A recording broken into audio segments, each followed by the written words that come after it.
In the 16th century, a well-known painter named Jiang stopped at Mount Huang during a tour of the country.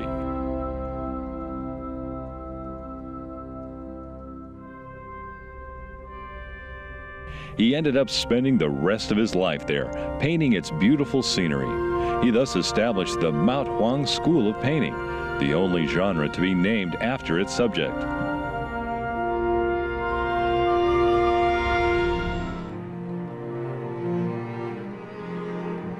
From this time on, Mount Huang became famous. Many legends are told about it. Huang-Di, a tribal leader in the remote antiquity, is said to have gathered magical herbs here before becoming an immortal.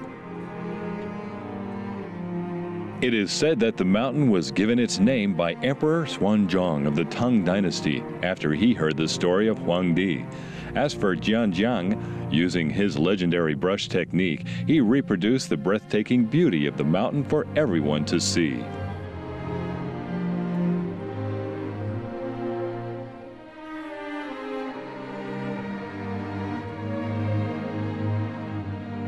In his paintings, Mount Huang appears like something from another world.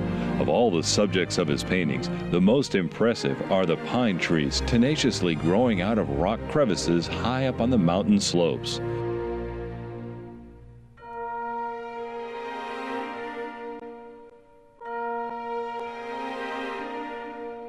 These trees fear no cold and remain green all year round.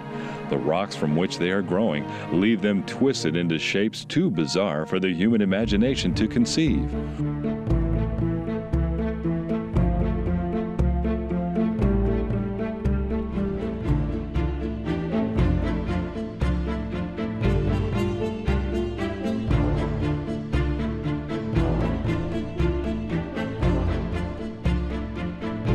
One pine tree in particular is famous. It appears in the painting called Greeting Guest Pine, which is displayed in the Anhui room inside the Great Hall of the People in Beijing. The 10-meter-tall tree is over 1,300 years old now.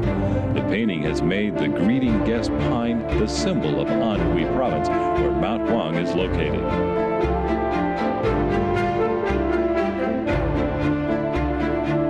Apart from Jiang, his friend Shi Tao also spent a lot of time painting the mountain. A famous remark ascribed to Shi Tao: "I have searched high and low in the world until I found my teacher here, Mount Huang."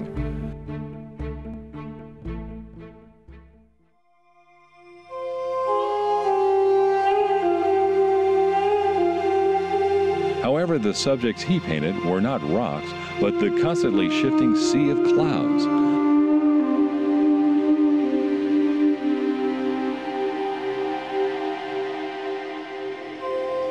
Unlike other mountains, Mount Huang is shrouded in clouds for most of the year, 250 days on average.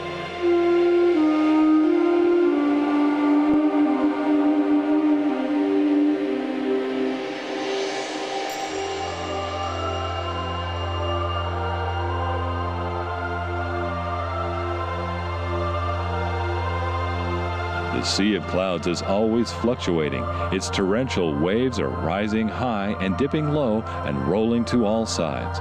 There are those who believe that the ultimate charm of the mountain is the clouds.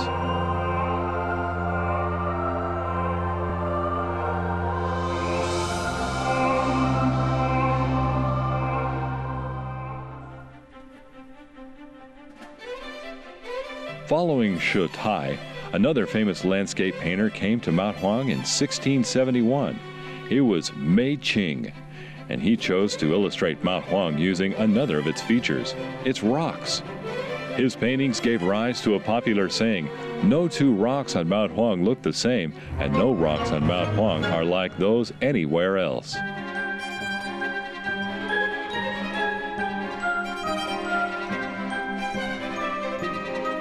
The rocks come in a vast magnitude of eerie shapes, some resembling animals, some human figures, and yet others outlandish plants.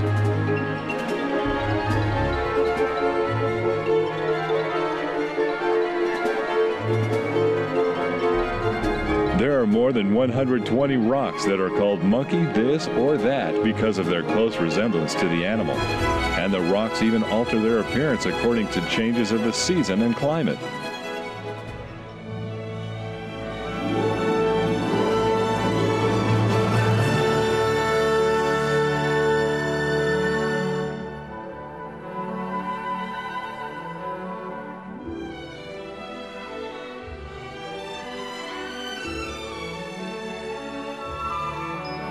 Mount Huang has played a significant role in the evolution of Chinese landscape painting.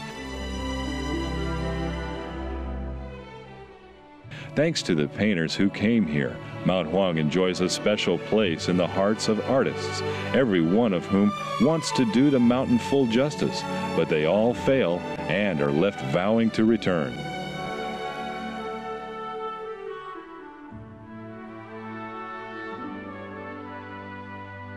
"36 years ago, a man named Zhu Feng came to Mount Huang.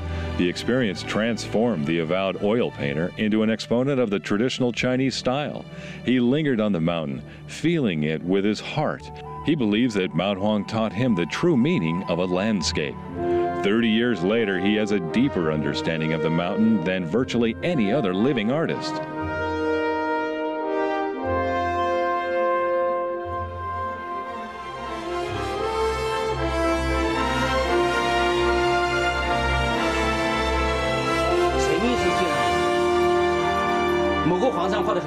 The most difficult part in illustrating Mount Huang is not the exterior, but the interior, its inner charm.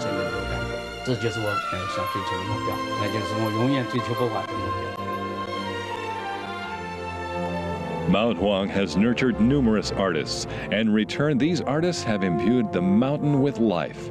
In December 1990, Mount Huang was included on the list of the World Natural and Cultural Heritage Sites.